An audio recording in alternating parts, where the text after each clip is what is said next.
Pozdrav svima i dobrodošli na moj YouTube kanal. Kao prvo da vam se zahvalim za svakodnevnu podršku i zamolim da i dalje lajkajte svaki moj video. To bi mi zaista mnogo značilo. A danas sam za vas pripremio polaganu pitu od gotovih kora sa sirom i špinatom, za koju nam je potrebno mladi sir, jedno jaje, jogurt, ulje, malo soli, mineralna voda i naravno špinat. Prvo ćemo isjeckati sitno špinat.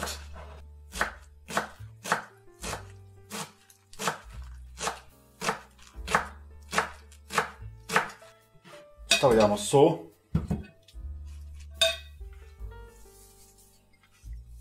Prilike 2 prstohvata. Stavit ćemo jogurt.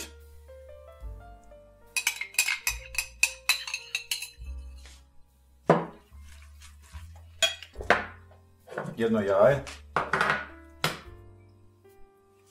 Ja uvijek stavim malo mineralne vode u nadjev. Sastojke ćemo sve izmiješati, a detaljan recept imat ćete u opisu videa, kao i svaki puta. U tepsiju za pečenje prvo ćemo staviti 2 kašike ulja. Dobro ćemo razmazati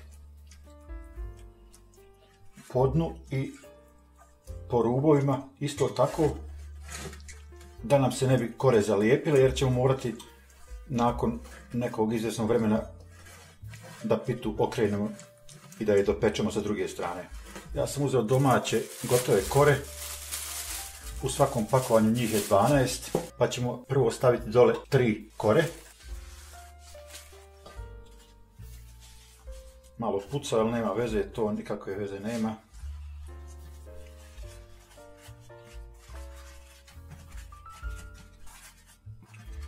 Samo dobro stisnite do rubova.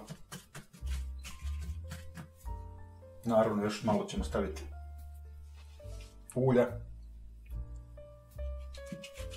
Bitno je da svaka jufka dobije dovoljnu količinu ulja da pita bude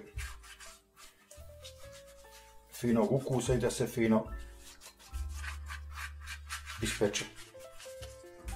Vrlo bitno je da ove kore gotove dobiju puno vlažnosti, puno tečnosti, ulja i vode.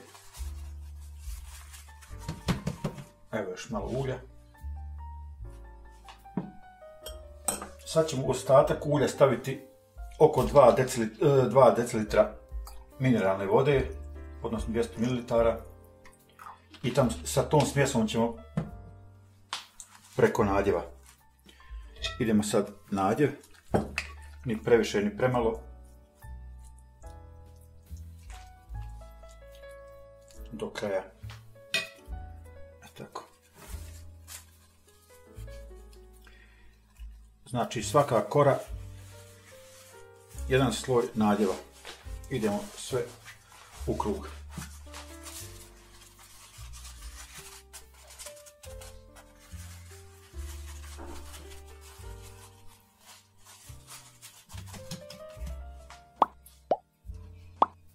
Idemo sad drugi red nadjeva.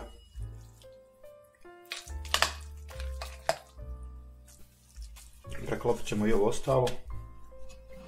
Ovo nije baš klasična zeljanica, ali nazovite je kako hoćete. Uglavnom, ova pita je ukusna, lako se i brzo priprema.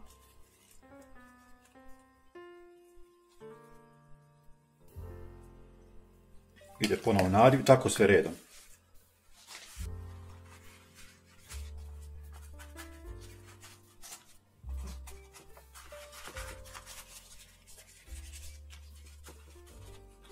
Bitno je samo do kraja da se jufka složi.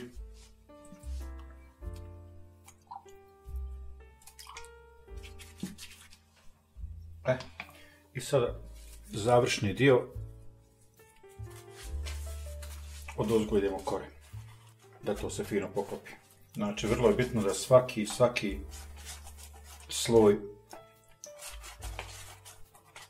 jufke bude namazan ovom smjesom od mineralne vode i ulja. Sad ćemo ovu pitu da izbodemo malo nožem.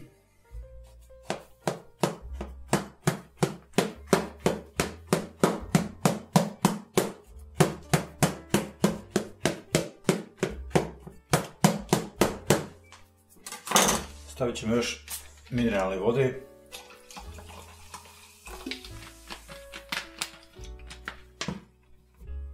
Ovo ulje što nam je ostalo i znači ide, sad ćemo da polijemo da se to fino sve upije.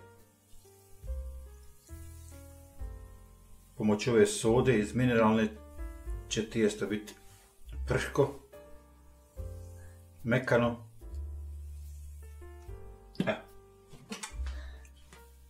Rernu smo već zagrijali na 180, peći ćemo 40 minuta. Onda ćemo da izvadimo, da okrenemo i ponovo 10 minuta na pečenje. I evo nakon 40 minuta pitu vadimo, ali ćemo je sad okrenuti na drugu stranu da se ispeče i sa druge strane.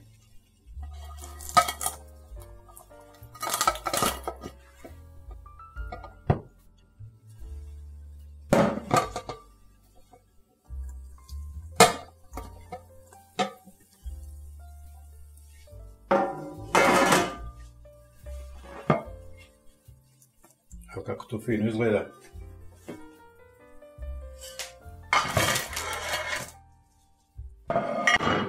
Idemo ponovo na pečenje na jedno 10 minuta još. Evo pita je gotova. Ponovo ćemo je okrenuti na njenu prednju stranu.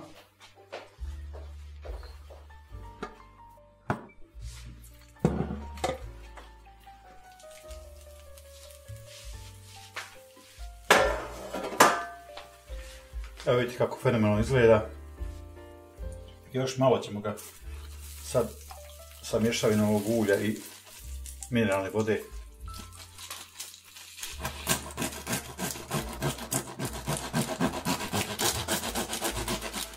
To je naša pita. Serviramo je sa kajmakom normalno. Evo morat ću da je prvi probam. Odozgo je hrskava, a iznutra mekana ko duša. I ova naša prelijepa pita je gotova. Hvala vam što ste ostali do kraja. Podržite ovaj video jednim lajkom i pretplatite se na moj kanal. Stisnite obavezno zvonce da ne propustite sljedeći recept i sljedeći video. I pišite mi u komentarima, molim vas, kako vam se ovaj recept svidio. Sve vas puno pozdravljam, do sljedećeg videa.